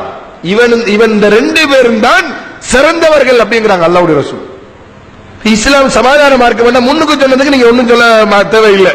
எதே மலை உச்சியில இருந்ததை விட்டுருங்க, பின்னுக்கு வருது. சிறந்தவர் யாருன்னா, போருக்காக குதிரையை, அந்த காலத்துல குதிரை, இந்த காலத்துல போருக்குரிய வாகனம், வாகனத்தை பற்றி பிடித்துக் கொண்டு அந்த ஆயுதத்தின் மூலமாக காவிர்களை விரட்டி அவர்கள் விட்டு சென்ற சொத்து. இவங்க வாராங்கன்னு கேள்விப்பட்டே ஒரு காவிர் ஓடிட்டாண்டால் அந்த சொத்துக்கு ஃபை என்று அரபில் சொல்வார்கள். காவிரோட போர் செய்து அவன் விட்டுட்டு ஓடுற சொத்துக்கு கனிமத்தன் சொல்வார்கள். பத்தக்கு கனிமத்து நிறைய இருக்கு அதுல சட்டங்கள். அன்பால் இந்த மாதிரி அதுல வேறுபாடுகள்லாம் இருக்கிறது. அப்ப கனிமத் அந்த ஆயுத முனையில் பெற்று சாப்பிடுகிறானே, அப்படியான சாப்பாட்டை மார்க்கம் ஹலாலான சாப்பாடு சிறந்தவன் என்று சொல்லுவென்றால், இஸ்லாம் சமாதான மார்க்கம் என்று எதை வச்சு நீங்க சொல்றீங்க? கண்டிப்பா பிரதர், அது பேசிக்லேயே அந்த தீவிரவாதம் திணிக்கப்படுது. எல்லாரும் அந்த மதரசாவுக்கு போனால் இன்னும் கூட முஸ்லீம்களே பொதுவாக திணிக்கப்படுது. நம்ம மதரசாவில் போனால் அது இன்னும் கூடுதல் திணிக்கப்படுது. இப்போ உங்களோட உஸ்தாதும் சொல்லக்குள்ள இந்த காபேர் அண்டா ஒரு என்ன சொல்றது, முஸ்லீம் இல்லாத ஒருவனை காண்டாலே ஒரு அப்படி சொல்லக்கூடிய ஒரு காஃபிர் அண்ட் ஒரு அறிவற்படான்னு சொல்லுவாங்க. அதே மாதிரி இப்போ ஒரு ஜுப்பா இல்லாமல் ஒரு தாடி இல்லாமல் அப்படி யாரையாவது அப்படி கண்டா அவன் போனது பிறகு சொல்லுவார், இவன் பாருங்க இவன் யூதன் மாதிரி போகிறான், ஷேவ் எடுத்துட்டு டிஷர்ட் போட்டு. நாங்கள் இப்போ மதரசாவில் விட்டு வெளியே போவோம், வெளியடிக்கக்குள்ளே நாங்கள் லீவு நாள் ஒரு நாள் தான் கிடைக்கும் கிழமையில். அப்போ டிஷர்ட் போட்டு ரோட்டால் போகிறத கண்டா ஹசரத்தை நீ என்ன யூதன் மாதிரி போன டிஷர்ட் போட்டுக்கிட்டு கேட்பான். அப்போ நான் என்னத்தை சொல்ல வரேன்டா, அந்த காஃபிர் யூதன் அவனாலே ஒரு ஒரு வெறுப்பை பேசிக்லேயே உற்பத்தி பண்ணிட்டாங்க. இந்த பேசிக் தான் தீவிரவாதத்துக்கு காரணம். ஒரு வெறுப்பை, மற்ற மக்கள் மேலே ஒரு வெறுப்பை. நம்ம முஸ்லீம்கள் நல்லா நம்மளுக்காக இந்த உலகத்தை பிடிச்ச மற்றவன் எல்லாம் என்னது காப்பிடுறாள். அப்போ இதை கொஞ்சம் முன்ன இஸ்லாத்தை இப்படி இந்த சிந்தையில் இருக்கவன் இதான் பேசிக். இந்த சிந்தையில் இருக்கவன் இன்னும் இஸ்லாத்தை படிக்கக்குள்ள அவன் என்னத்துக்குள்ளே போகிறான்டா, அவன் தீவிரவாதத்துக்குள்ளே போகிறான். என்னென்ன உண்மையிலேயே அப்படித்தானே இஸ்லாம் காப்பிரலை கொல்லுங்க, அதையெல்லாம் விளங்கக்குள்ள இப்போ நபி காவிர் அந்த மதம் மாறாட்டி கொண்டிருக்காங்கடி சொல்லக்குள்ள இப்போ அவனை மத பின்பற்ற தொடங்குவான். அப்படித்தான் இந்த நீங்கள் சொல்கிற இந்த சாகரானம் அப்படித்தான். அவன் ஏற்கனவே இந்த தௌஹீத் ஜமாத்துண்டு அவன் அதில் இருந்து நீங்கள் சொல்கிற மாதிரி அவன் அதில் பயான்லாம் பண்ணிக்கிறேன். அந்த தர்கா வழிபாடு அதெல்லாம் எதிர்த்தான ஆரம்பத்தில் பேன் பண்ண அவனை பேன்லாம் நான் கேட்டிருக்கேன். ஆரம்பத்தில் அவன் அந்த நோம்பல அந்த தௌஹீத் ஜமாத் அந்த இதில் இருந்த பிறகு அவன் நிறைய படிச்சிருக்கான் போல, இல்லாட்டி அவனுக்கு ஏற்கனவே தெரிஞ்சிருக்கு போல. அவன் பிறகு என்ன செஞ்சிட்டான்டா, பிறகு அங்கே சிரியாவுக்கு அங்கே போய் நிறைய ட்ரைனிங் எல்லாம் எடுத்து அவன் ஃபுல்லாக இதில் இறங்கிட்டான். நான் உங்களுக்கு இப்போவும் நான் அனுப்புகிறேன் நிறைய மௌலவிமார பயான்கள் இப்போவும் இருக்கி. இந்த அவங்களோட இந்தியாவிலையும் இருக்க அப்துல் பாசித் தண்டு, அது மாதிரி இங்கே இலங்கையில் ஸ்ரீலங்காவில் முபாரக் மௌலவி வேண்டியிருக்க அவர் பயான் எல்லாம் பழைய பயான். இப்போ அவங்க கொஞ்சம் நடிச்சுக்கி இருக்காங்க எனக்கு படுது. எப்படி ஏண்டா இப்போ அந்த பழைய பயான் மாதிரி பண்ணுறதில்ல. முந்தியெல்லாம் தொழாதவனை கொலை செய்யணுமெண்டே பண்ணியிருக்கார். நான் அந்த பயான் உங்களுக்கு அனுப்புகிறேன். இப்போ அஹ்மது இப்னு ஹம்பல் ரஹ்மஹுல்லாஹ் போன்றவர்கள் என்ன சொல்கிறார்கள் என்றால், ஒரு வக்து தொழுகை ஒருவன் விட்டாலும் அவனை கூப்பிட்டு அவனை அழைத்து அவனுக்கு தெளிவுபடுத்த வேண்டும், தௌபா செய்ய சொல்ல வேண்டும். தௌபா செய்யாத பட்சத்தில் அவனுடைய கழுத்தை வெட்ட வேண்டும். சுப்ஹானல்லாஹ்.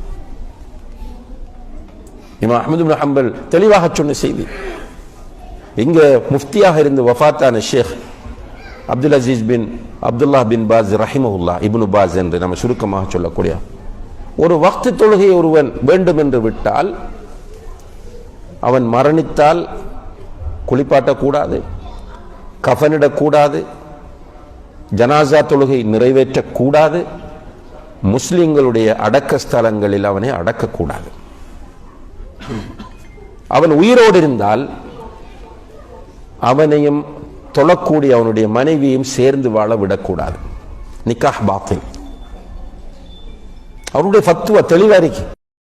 ஒரு பக்கம் இந்த மார்க்கத்தில் எந்த நிர்பந்தமும் இல்லை அப்படின்னு சொல்ல வேண்டியது, இன்னொரு பக்கம் தொலை வராதவனை கொள்ளுங்கன்னு சொல்ல வேண்டியது. நம்ம எந்த ரூட்ல தான் போறது? இதுல முஸ்லீமா இருக்கக்கூடிய ஒருத்தன் வேணுமுனே ஒரு நேரம் தொழுகையை விட்டா, அதாவது அவனுக்கு அறிவுரை செஞ்சதுக்கு அப்புறமும் அவன் தொழுகையை விட்டா என்ன பண்ணணும் அப்படிங்கிறத அந்த வீடியோவில் அந்த முல்லா பேசுறாரு.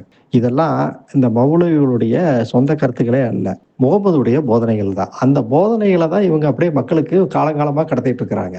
இந்த உஸ்தாத்மார்கள் இந்த மூலைமார்கள் குறைஞ்சாலே இப்போ இஸ்லாம் ஒரு ரிஃபார்ம் ஆகிடும். இப்போ கிறிஸ்டியானிட்டி இப்போ ஒரு 100-200 வருஷத்துக்கு இருந்த மாதிரி இப்போ கிறிஸ்டியானிட்டி இல்லை. 200-300 வருஷத்துக்கு மேல் கிறிஸ்டியானிட்டி தான் கடும் தீவிரவாதம் இதாக இருந்துச்சு.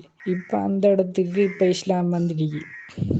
நம்ம கிறிஸ்டியன் இப்போ கொஞ்சம் மாறிட்டாங்க, இப்போ நல்லாவே மாறிட்டாங்க. இனி அவங்க அந்த தீவிரவாதம் எல்லாம் அந்த அளவு இல்லை.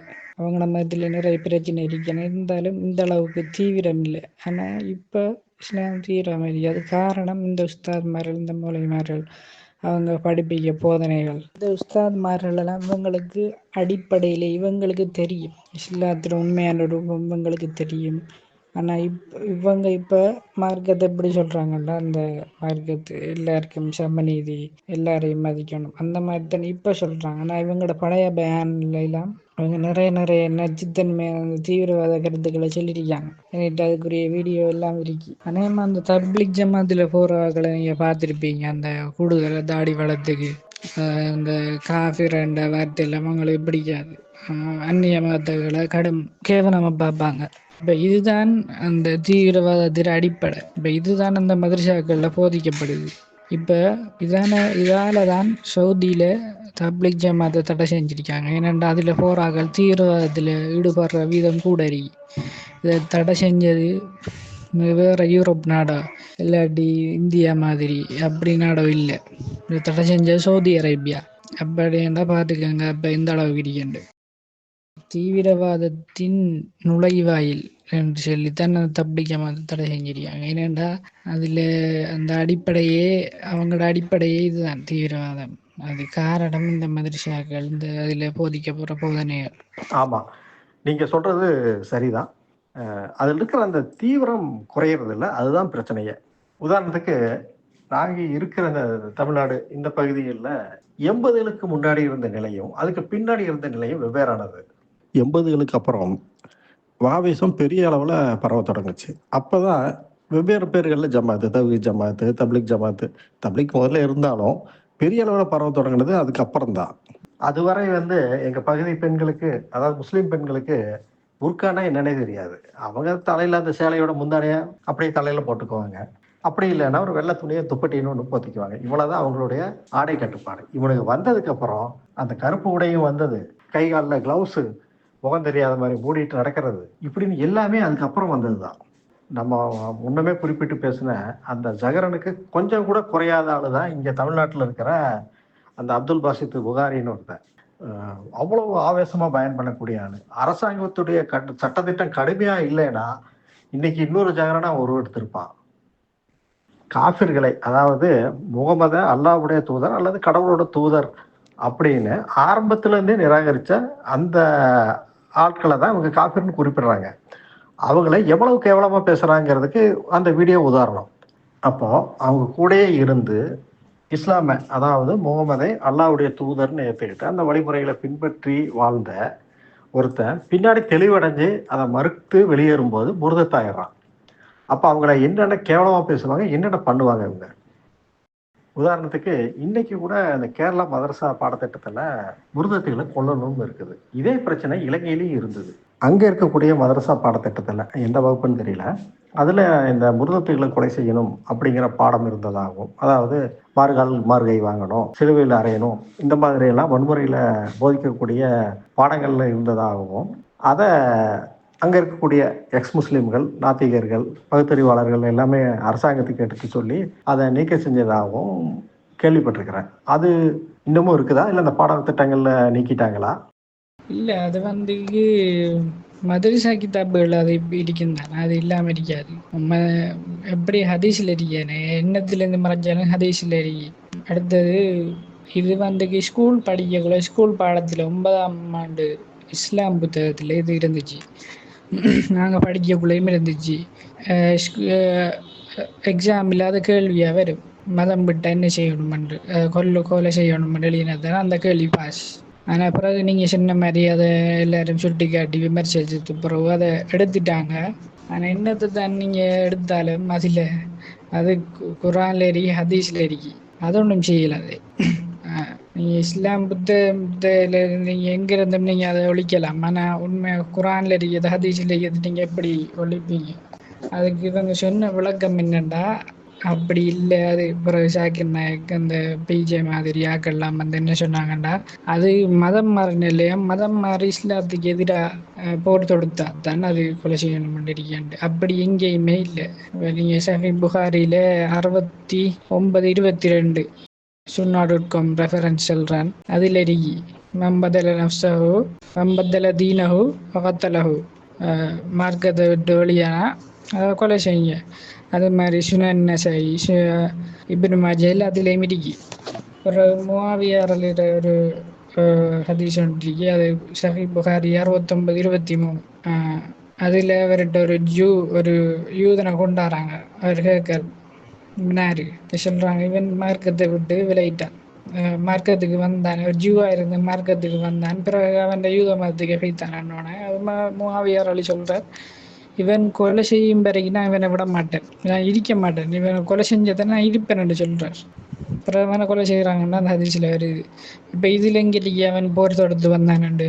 அடுத்தது யூசுப் அல் கர்லாஹி நினைக்கிறேன், அவரே அந்த பெரிய இமாம், அவரே சொல்கிறார், இந்த ரித்தத்துன்னா அந்த இஸ்லாத்தை விட்டு வழியாக்களுக்கு கொடுக்குற தண்டனை மரணம், அது இல்லாமல் போயிருந்தா, அப்படி ஒரு தண்டனை இல்லாமல் இருந்திருந்தா 2ஆம் நூற்றாண்டுடைய இஸ்லாம் ஒரு மார்க்கம் இல்லாமல் ஆயிடும். இதெல்லாம் சும்மா உருட்டுகள் இவங்கட. الردة لو تركوا الردة ما كان هناك إسلام، كان انتهى الإسلام منذ وفاة الرسول عليه الصلاة والسلام. فالوقوف أمام الردة هو الذي أبقى الإسلام. وفي آية المائدة إنما جزاء الذين يحاربون الله ورسوله ويسعون في الأرض أن يقتلوا أو يصلبوا، جاء عن أبي قلابة وغيره من التابعين إن هذه جاءت في المرتدين، وجاءت أحاديث كثيرة، مش حديث واحد ولا اثنين ولا ثلاثة، أحاديث كثيرة عن عدد من الصحابة يعني في أن يقتل المرتد. حديث ابن عباس من بدل دينه فاقتلوه. حديث ابن مسعود لا يحل إلا بإحدى ثلاث، سيب الزاني والنفس بالنفس والتارك لدينه المفارق للجماعة. وحديث أبي موسى الأشعري ومعاذ ابن جبل وأبي هريرة وعدد من الصحابة في مسألة இஸ்லாம் வந்து சமாதானம், எல்லாருக்கும் நீதியுடையது. நேத்து இமாம்ட பயான் ஒன்று வந்திருந்துச்சு. அவன் சொல்கிறார், உமர் அலி அவங்களோட காலத்தில் எப்படி இஸ்லாம் இல்லாதாக்களை எப்படி நடத்தினார்ன்றது. அவங்க செருப்பை மாறி போடணும், ஒரு காலில் இன்னொரு செருப்பு, இன்னொரு காலில் இன்னொரு செருப்பு, தலையை வலிக்கணும், முன்னுக்கிடிக்க முடிய வலிக்கணும். அவங்க முஸ்லீம்கள் வித்தியாசமான விட போடணும். அவங்க சேர்ச் வச்சுக்கிறிக்கலாம், சேர்ச்சில் மணி அடிக்கலாம். இன்றைக்கு நீங்கள் முஸ்லீம்களை சொல்லி பாருங்களேன், பாங்க செல்லலாண்டு இந்தியாவில் எவ்வளவு இதோட வருவாங்க, எங்களோட உரிமை மறுக்கப்படுதுண்டு. பிறகு ரோட்டில் ஒரு காஃபிர் வாரான், நீங்கள் பெருநாளைக்கு போகிற அவன் நல்லோட போட்டி இருக்கான, அந்த உடுப்பு அவன் கல்லாட்டி உங்களுக்கு தரணும் இஸ்லாமிய ஆட்சியில். இப்படி தான் உமர் அலி நடத்தினார். உமர் அலி யார்? நபி சொன்னார், எனக்கு பிறகு நபி வாரண்டா அது உமராக தான் இருக்குமெண்டு. இவங்க அந்த சொல்லுவாங்களே, உமர் அலி ஆட்சியை போல ஒரு ஆட்சி வராது, அந்த ஆட்சியில் நடந்ததை நான் சொல்கிறேன். ஒரு முஸ்லீம் போய் ஒரு சேர்ச்சை தட்டி நான் படுக்க போகிறேன்னா சேர்ச்சுக்காரன் உள்ள கூடணும். ஒரு முஸ்லீம் போய் ஒரு காஃபிரை வீட்டை தட்டி இன்றைக்கு தூங்க போகிறேன்னா அவர் அந்த காஃபிருக்கு பெட்டை கொடுத்துட்டு இவருக்கு இல்லை படுக்கணும். இந்த அளவெல்லாம் வச்சு அடக்கித்தான் இந்த இஸ்லாத்தை இப்படி 100% பரப்பிருக்காங்க இந்த மற்ற முஸ்லீம் நாடுகளில். நேற்று பார்லிமெண்ட்டில் ஒரு முஸ்லீம் அமைச்சர் ஒரு ஹிந்து அமைச்சர் முஸ்லீம்களை ஏதோ பேசிட்டாரு. பெரிய கதை, பெரிய போராட்டம், பெரிய இது. எங்களோட மதத்தை கொச்சப்படுத்த எங்களோட உரிமைகளை மீறிட்டாங்க. அப்போ இவங்க இஸ்லாமிய தேசம் வச்சு இவங்க செய்கிறது என்னது? இதுதான் இவங்களோட இரட்டை தாப்பு நிலை. ஹதீஸில் நீங்கள் சொன்ன மாதிரி இருக்குது, நேரடியாகவே இருக்குது. யார் ஒருவரும் மதம் விட்டுறானோ, அதாவது இஸ்லாமிய மதத்தை விட்டு தொடர்ந்து வெளியே போகிறோன்னா அவனை கொண்டு இருக்கேன்னு இருக்குது. இதே குரானுக்கு வரும்போது ஒரு சின்ன வித்தியாசம் இருக்குது. யாரோ வந்து அல்லாஹ்வுடனும் ரசூலுடனும் போர் புரிகிறாரோ அவங்கள வந்து நாடு கடத்துங்க, மாறுகால் மறுகை விட்டுங்க, சிலுவையில் அறைங்க, கொல்லுங்கன்னு எல்லாமே வருது. இது இல்லை அல்லாஹ்வுடனும் அவன் தூதருடனும் போர் புரிகிறது, பூமியில குழப்பம் விளைவிக்கிறது அப்படிங்கிறது எதை குறிப்பிடுறாங்க? அல்லாஹ்வுடனும் அவன் ரசூலுடனும் போர் புரிந்து குழப்பம் விளைவித்தல் அப்படிங்கிறது வந்து எனக்கு தெரிஞ்சு நான் புரிஞ்சுக்கிட்ட விதம் முகமது போதிச்ச கருத்துக்கு எதிர்கருத்து சொல்றது. அந்த கருத்து கேட்கும்போது குழப்பம் வரும் இல்லையா? அதைத்தான் அப்படி குறிப்பிடுறாங்க. நான் நினைக்கிறது சரிதானே? அதுதான் காத்திலும் ஹத்தலா தக்கூன ஃபித்னத்து எகுனத்தினில் இங்கே ஃபித்னத், அதாவது அல்லாஹ் மார்க்கம் ஃபித்னா இல்லாம ஆகும் வரைக்கும், மார்க்கம் அல்லாவோட ஆகும் வரைக்கும் போர் புரிய சொல்லிருக்கு. இந்த ஃபித்னாண்டு மார்க்க அறிஞர்கள் குறிப்பிடுறது, எல்லா மார்க்க அறிஞர்களும் குறிப்பிடுறது குஃபுரும் ஷிர்கும். ஆமா, நீங்க சொன்னது சரி. நானும் அதை படிச்சிருக்கிறேன். அந்த இடத்துல ஃபித்னான்னு குறிப்பிட்டது வந்து சிற்கும் குஃபுரையும் தான். காஃபிர்களை பற்றி சொல்லும்போது அசுத்தமானவர்கள், மிருகங்களை விட கீழானவர்கள் அப்படின்னு சொன்னது. அதுக்கப்புறம் வந்து வன்முறை வசனங்கள் வருது இல்லையா? காஃபிர்களை கண்ட இடங்களை விட்டுங்கள், அவங்க பிடரின் மீது வெட்டுங்கள், அவர்கள் வரும் வழியெல்லாம் அவங்க நோட்டமிட்டு காத்திருங்கள், இப்படின்லாம் வருது. இதை பற்றி கேட்கும்போது அவங்க என்ன சொல்கிறாங்க, இல்லை இதெல்லாம் வந்து போர்க்காலத்தில் சொல்லப்பட்டது அப்படின்னு சொல்கிறாங்க. இது இன்னைக்கு நடைமுறைக்கு பொருந்தாதான். அதான் பிரதர், என்ன விஷயம்டா, இந்த குர்ஆன் வந்துக்கு ஒரு மனுஷன், அதாவது ஒரு 7ஆம் நூற்றாண்டில் ஒரு ஹாட்டராபிட அவர் தோணியதுதான், அப்பப்போ தோணியது சின்னதுன்றதுக்கு பெரிய ஒரு ஆதாரம் என்னென்னா இந்த முரண்பாடுகள். இப்போ ஒரு இடத்துல சொல்லியிருப்பார் என்னது காபிர்களை வெட்டுங்க, இன்னொரு இடத்துல சொல்லியிருப்பார் இந்த குல்லியாயல் காபிரும், உங்களுக்கு உங்களோட மார்க்கம், எங்களுக்கு எங்களோட மார்க்கம். குல்யா ஈவல் காப்பீர் ஒன்று இருக்கு இல்லையா? அதாவது உங்களுடைய மார்க்கம் உங்களுக்கு அப்படிங்கிற அந்த பாட்டு இருக்கு இல்லையா? தனியாக பேசுகிறத இப்போ இப்படி மாட்டு கருத்துக்கள் நிறைய இருக்கு. இப்போ மார்க்கத்தில் நிர்பந்தம் இல்லைன்னு சொல்லுவாங்க. பார்த்தா 7 வயசுலேயே தொலைவணும், இல்லை அடிச்சு தொலை வைக்கணும். இப்படி முரண்பாடுகள். இப்போ நீங்கள் சொன்ன இந்த வசனம் இருக்குதானே, இந்த போர்லேண்ட் இல்லை முஷ்ரிக்களை கொல்லுங்கன்னு குர்ஆன்ல இருக்கு. அப்போ அது சொல்லுவாங்க இது வந்து அந்த அந்த சந்தர்ப்பத்தில் வழங்கப்பட்டது அப்படி சொல்லுவாங்க.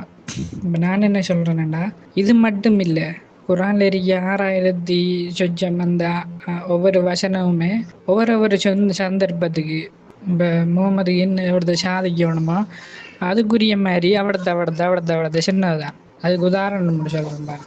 உதாரணத்துக்கு சொல்ல போனால் குர்ஆனில் எந்த ஒரு சஹாபாக்கள பேரும் இல்லை ஒரு ஆளை தவிர. அதாவது இப்போ உதாரணத்துக்கு உமர், முக்கியமான சஹாபாக்கள் உமர், அலி, உஸ்மான், இப்படி அபூபக்கர், இவங்களோட பேர் வரல. இப்போ எனக்கு இவர் தான் இன்னைக்கு கலீஃபா வரப்புற 2 குர்ஆன்ல ஒரு ஆயத்திறங்கியிருந்தா இன்றைக்கு இருக்க இந்த சுன்னி ஷியா பிரச்சனையே இல்லாமல் ஆയിരിക്കും. ஆனால் நபி என்னதுக்கு வசனம் இறங்கினார்னா, தன்னை வளர்ப்பு மகன் மனைவியை கல்யாணம் முடிக்கிறதுக்காக அவரோட பேரை குறிப்பிட்டு, செய்த பேரை குறிப்பிட்டு வசனம் இறக்கிட்டார். நீங்கள் பிரச்சனை இல்லை முடிக்கலாம், வளர்ப்பு மனைவி உத்தரம் ஒன்று நினைக்க வேணாம், அல்லாஹ் அதுக்கு அனுமதிச்சுட்டான், நீங்கள் வைக்கப்படணும் அந்த மாதிரி. அப்போ இந்த அளவுக்கு சந்தர்ப்பம் தான் குர்ஆனில் ஒவ்வொருக்கும் ஒவ்வொரு சந்தர்ப்பம் இருக்கு. இதை வழங்கினா சரி. அதே மாதிரி நபி அந்த மாரியத்துல் கிப்தியா பிரச்சனை. நீங்கள் சொல்கிற அந்த மாரியத்துல் கிப்தியா கதையை நானும் படிச்சிருக்கிறேன். தப்சீர்களில் அதை பற்றின தகவல்கள் நிறைய இருக்குது. நம்ம கண்மணி நாயகம் அவருடைய மனைவி, அதான் உமருடைய மக அப்சாவை அவங்க அப்பா குப்புறான்னு அனுப்பிவிட்டு மாரியத்துல் கிப்தியாவோட மேட்ரு பண்ண விஷயம் தானே, அதை நான் படிச்சிருக்கிறேன். ஆனால் இவங்க என்ன சொல்லுவாங்கன்னா, இது ஹதீஸ்களில் எங்கேயும் இல்லை, அதாவது அங்கீகரிக்கப்பட்ட ஹதீஸ்களில் இதுலேயும் இல்லை, தப்சீர்களில் தானே இருக்குது, அதனால் இது பொய். உதாரணத்துக்கு இந்த வாகிதியை பொய்யர்னு சொல்லுவாங்க, குருதி பொய்யர்ம்பாங்க. அந்த மாதிரி ஏதோ பொய்ன்னு சொல்லிட்டு இந்த சம்பவமே நடக்காத மாதிரி பேசுவாங்க. ஆனால் குர்ஆன்லாம் படித்து பார்த்தாலே புரியும் அங்கே என்னமோ ஒரு விவகாரம் நடந்திருக்கு அப்படிங்கிறது. ஆனால் புகாரி ஹதீஸில் இது தேன் குடித்த கதை மாதிரி எழுதி வச்சுருப்பாங்க. தேன் எங்கேருந்து வந்ததுங்கிறது கேட்குறவங்களுக்கே புரியும். அதை முடிச்சுட்டு 29 நாள் ஒரு மனைவியோட கதைக்காமல் இருந்தாங்க. அப்போ அந்த உமர் அலி அசலி உமரோட நினைக்கன் வந்து சமாதானப்படுத்திட்டு சொல்லிவிடுவோம். அது பெரிய ஹதீஸ், நான் அது சுருக்கமாக சொல்கிறேன். அப்போ அவர் அந்த நபியை சமாதானப்படுத்திட்டு சொல்கிறார், நீங்கள் கவலைப்படாதீங்க ரசூலுல்லாஹ், நாங்கள் இருக்கோம், எங்களோட சஹாபாக்கள் இருக்காங்க, மூமின்கள் இருக்காங்க, ஜிப்ரீல் இருக்கார், நீங்கள் ஒன்றும் கவலைப்படாதீங்கன்னு சொல்லிவிட்டு போகிறார். இவர் கீழே இறங்கிக்கு போக ஒரு குர்ஆன் வசனம் இறங்குது. என்னண்டா, நீங்கள் கவலைப்படாதீங்க, அல்லாஹ் சொல்கிறானா என்னண்டு, நீங்கள் கவலைப்படாதீங்க நபி, உங்களுக்கு பின்னால் மூமின்கள் இருக்காங்க, சஹாபாக்கள் இருக்காங்க, மற்ற சாலிகங்கள் இருக்காங்க, ஜிப்ரீல் இருக்கார், நீங்கள் கவலைப்படாதீங்கன்ற ஒரு குர்ஆன் வசனம் இறங்குது அல்லாஹ்ட்ட இருந்து. இப்ப எல்லாம் சந்தர்ப்பம் தான். குரான்ல 6000 ஆயத்துன்னா 6000 ஆயத்தும் ஒரு சந்தர்ப்பம் தான். இப்படி குரான்ல இருக்க ஒவ்வொரு ஆயத்தையும் நீங்க எடுத்து பார்த்தீங்கன்னா அதில் சபபுன்னு சொல் அது எவ்வளோ இறங்கின்னு பார்த்தா ஒவ்வொன்றுக்கும் ஒவ்வொரு காரணம் இருக்கு. இப்போ ஒரு நல்ல காபீர் அவர் இஸ்லாத்துக்கு கொஞ்சம் உதவி செய்கிறாருண்டா அவர்கிட்ட கொஞ்சம் இன்னும் குரான் வசனம் வரங்கண்டா உங்களோட நல்ல அறிக்கை காபீர்கள்ட்ட நீங்கள் நல்ல அறிக்கைன்னு இருக்கும். இதே இது கொஞ்சம் பக்கத்தில் ஒரு நாடு இருக்கு அதை போய் பிடிக்கணுமெண்டா என்ன இருக்க மாட்டா உங்களோட அயலுக்கு உங்களோட அண்மையில் இருக்க காபீரோட போர் செஞ்சு பிடிங்கன்னு இருக்கு. இப்படி ஒவ்வொரு சந்தர்ப்பத்துக்கு ஏற்ற மாதிரி இப்போ இதை எடுத்துக்கிட்டான் இவங்க என்ன சொல்கிறாங்கண்டா இவங்க இந்த நல்ல அறிக்கை வசனங்கள் எடுத்துக்கு அதை என்ன செய்கிறாங்க அதை பரப்புறாங்க. எங்களோட விஷயத்தில் எப்படி இருக்கு அதே மாதிரி இந்த காபிர்களை கொல்லுங்க அண்டு வசனத்தை எடுத்துக்கு வர அது போர்க்காலத்தில் சொன்னதுண்டா அது என்னத்துக்கு உலகம் முடியும் பிறகும் குரான் எழுதி வச்சு அதை ஓதி இருக்கும். ஆமாம் தோழர், சரியா சொன்னீங்க. இது எல்லாமே அன்னைக்கு இருந்த சந்தர்ப்பத்துக்காக சொன்னது. அதாவது காபிர்களை பிடரின் மீது வெட்டுங்க, அவங்களோட விரல் நுனிகளை வெட்டுங்க, கடுமையா இருங்கன்னு சொன்னது எல்லாமே அன்னைக்கு இருந்த சந்தர்ப்பத்திற்காக சொன்னப்பட்டது. இன்னைக்கு அது பொருந்தாது அப்படின்னு சொன்னா குரான் எக்காலத்துக்கும் பொருந்தும் அப்படிங்கிற வாதம் பொய்யாயிரும். ஆனா அதை அவங்க ஒத்துக்க மாட்டாங்க.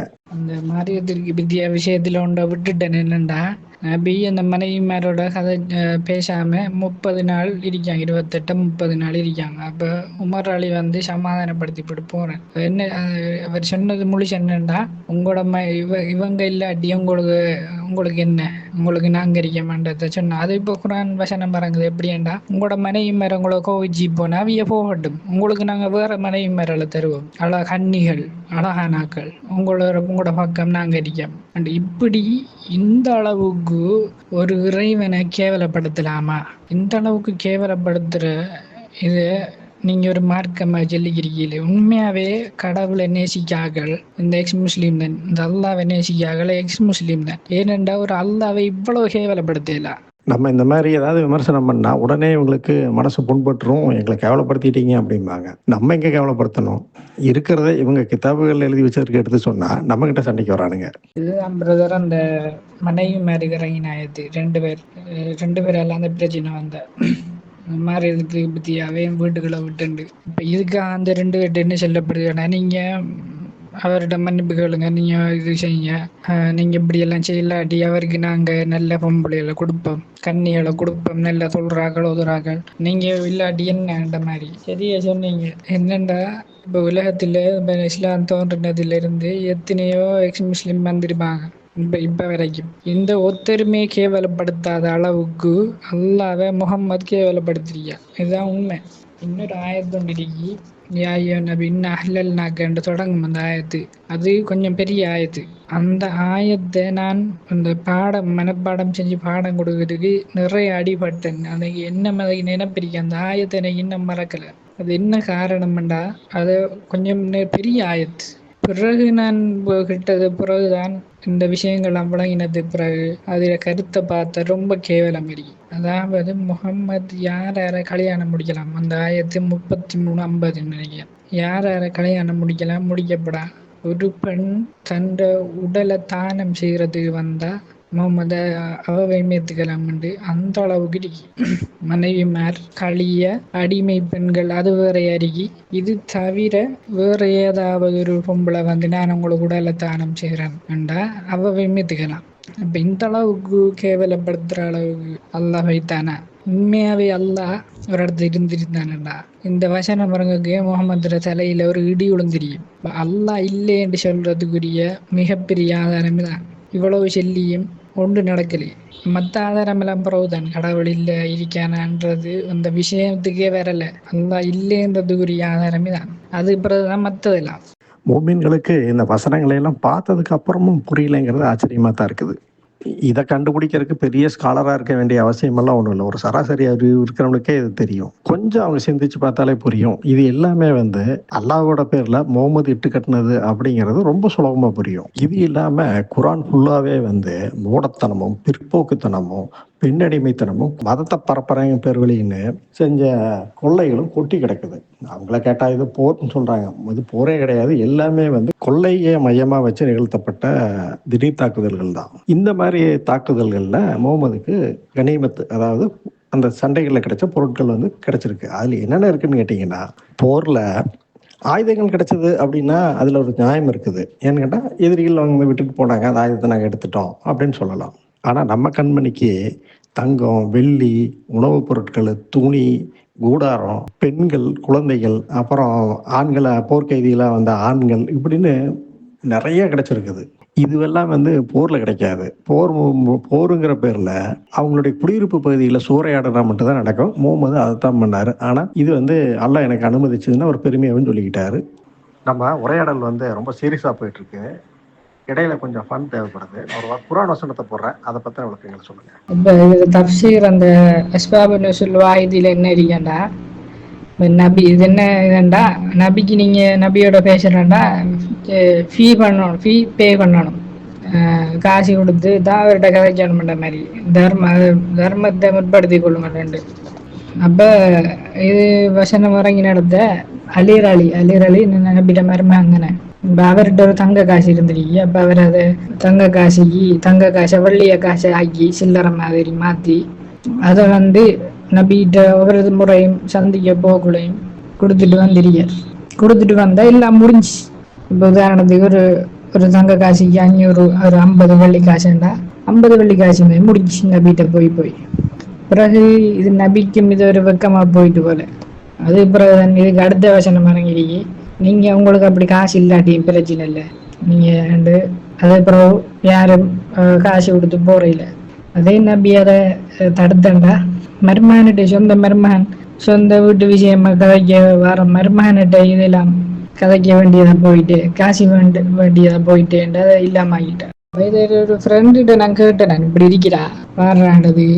அவன் சொல்கிறான், இது ஒரு மௌலவிட்டே போய் கேட்பேன், அப்பா நமக்கு ஒரு விட கிடைக்கும். இது என்னத்தடா மௌலவிட்டு கேட்க? நான் சொன்னேன், அவன் எப்படியும் இதை எப்படி உருட்டி ஏதோ ஒன்று ஆக்கத்தாமா. அப்போ நம்ம சிந்தனை இதை நாம யோசிக்கணும். இப்படி ஒன்று இருக்கேன்டா, அப்போ நாம சிந்திக்கணும். மௌலவிட்ட போனா அவன் அதை எப்படி அதை நல்லா உருட்டி பெயிண்ட் அடிக்கத்தான் பார்ப்பான். இப்போ ஒரு பைபிள் இருக்க விஷயத்த நீ ஃபாதிரியர்கிட்ட கேட்டா அவன் அதை எப்படி அதை பெயிண்ட் அடிச்சு நல்ல விதமா அதை செல்ல இயலுமோ அப்படித்தான் பார்ப்பான். ஆமாம், நீங்கள் சொன்னது சரிதான். இது எல்லா மதவாதிகளும் இதே வேலைத்தான் செய்வாங்க. நம்ம ஏதாவது ஒரு பிரச்சனையை சுட்டி காமிச்சோம்னா அதை நல்லா புட்டிங்கிறீங்கெல்லாம் பண்ணி பெயிண்ட் அடித்து நம்ம கையில் கொடுத்துருவாங்க. நமக்கு என்ன தேவையானது சபபு நசூல்ல இருக்குது, அதை சொல்லிட்டு போக வேண்டியது தான். ஆனால் இது ஒரு பிரச்சனை என்னென்னா, இந்த வாகிதியோட சபபு நசூலோட ஏற்றுக்க மாட்டோம் அப்படிம்பாங்களே. இதுக்காக இவங்க பண்ணுற ஒரு வேலை என்னென்னா, வாகிதியை வந்து ஒரேடியாக பொய் சொல்கிறவனா ஆக்கிட வேண்டியது, வாகிதி சொல்கிறதே கேட்கக்கூடாது அப்படின்னு. ஆனால் அவங்க பண்ற பயான் ஹதீஸ் எல்லாமே மௌலவிமார் அது எல்லாத்துலேயுமே இந்த சபபு நுஸூல் எல்லாம் சொல்லுவாங்க. நம்ம ஏதாவது கொண்டு போனதான் இல்லை அது சரி வேற அதை எடுக்கலான்ட்டு சொல்லுவாங்க. அதுதான் நான் அவர்கிட்ட பேசுறதுக்கு முதல்ல நான் கேட்டேன் இந்த விஷயம்ல இன்னொரு மௌலவிட்ட. அப்போ அவர் சொன்னார், வாஹிதி அஸ்பாபு நுஸூல் என்னெல்லாம் அது சொன்னார். பிறகு நான் இப்படி சொன்னேன், அதில் ஒரு இதொண்டு வரை இது ஒரு அது என்ன விஷயத்தில் நான் கேட்டேன்டா, நம்மளோட பிலால் ரலிய போட்டு வெயிலில் போட்டு அடித்தாங்க அப்படி இருக்கேன்னு ஒரு சம்பவம். உங்களுக்கு அதில் காரணம் தெரியுமா? அது எல்லாம் மூலையும் சொல்லுவாங்க. நம்ம முல்லாக்கள் கோஷ்டி என்ன சொல்லுவோம் அப்படின்னா, பிலால் வந்து பெரிய தியாகம் பண்ணுறதாகவும் ஏகத்துவத்தை ஏற்றுக்கொண்ட ஒரே காரணத்துக்காக அவர் சித்திரவதையை தாங்கினார்னு சொல்லுவாங்க. அதுக்கு பின்னாடி இருக்கிற கதை என்னங்கிறது நமக்கு நல்லாவே தெரியும். சொல்லுங்க நீங்கள் அதையும். யார் சொன்னதுனால பிலால் அந்த வேலையை செஞ்சார், அப்புறம் என்ன நடந்தது அப்படிங்கிறத அப்படியே முழுசுன்னு சொல்லுங்க. இல்லை, எனக்கு இது கிட்டத்தில் தான் தெரியும். என்னண்டா இதை யார் எந்த மூளை மாதிரி சொல்லிட்டு இப்போ சொல்லுவாங்க ஒரு அல்லாவை ஏற்றுக்கொண்டதால அந்த பிரச்சனை உண்டு. எனக்கு கிட்டத்தில் தெரிஞ்சது இந்த என்னது கௌபத்துல்லாவில் இருக்க அந்த சிலைகள் மேல மலம் கழிச்சிருக்கார். இப்போ நான் அதைத்தான் கேட்டேன், நான் உங்களோட பள்ளி வாசலுக்கு ஒருவன் வந்து இமாம் தொழுவிக்க இடத்துல மலம் கழிச்சா நீங்க விடுவீங்களா? அவன் சொல்ல இல்லை விட மாட்டான், அவனை தாண்டிப்பான், அவனை என்ன செய்ய மாட்டேன் சொன்னான். அப்போ நான் இதை சொன்னேன். அப்போ இதை சொன்னதுக்கு இல்லை அதை எடுக்கல, அது வந்துக்கு நிறைய லைஃபான விஷயங்கள் மிதிக்கண்டு சொல்றேன். இப்போ நான் சொன்னேன், நமக்கு தேவையானது நம்ம எடுப்பேன், செய்ய வாக்கு இல்லை.